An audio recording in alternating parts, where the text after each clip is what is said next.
Morning, Tuff Stuff family. This is Amador with Tuff Stuff Overland. This right here, guys, is the long-awaited Alpha 2 rooftop tent. It's the new hard shell, just like the big Alpha, but a little bit smaller. So this is a 5.5 foot bed. You can see how this fills out the bed beautifully.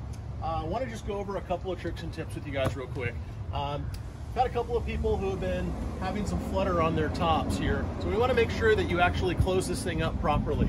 So I want to demonstrate a couple of things here. You've got two straps per side here. One of them's a nice buckle here. So the first thing you want to do when you are closing up your tent, make sure you bring it down as much as possible by hand. All right. Put a little pressure here. Buckle it. Put a little pressure on the front as well.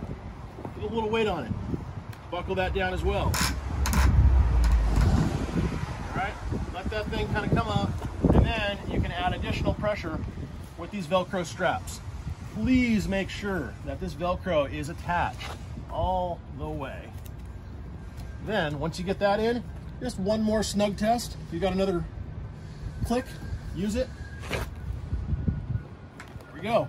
Now it's nice and tight, nice and closed up.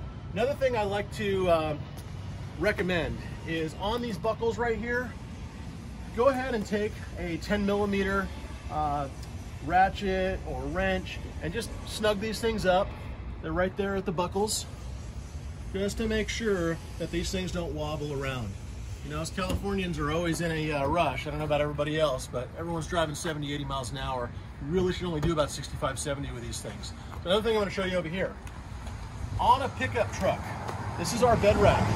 It sits 14.5 inches off of the top of the bed rail. It nests itself underneath this cap. This is great because you don't have very much wind resistance on the front of the tent, so I don't even feel it. You guys with the SUVs, though, are on top of the roof. So what that does is it creates a nice wind drag to try and pull this up. You don't want that.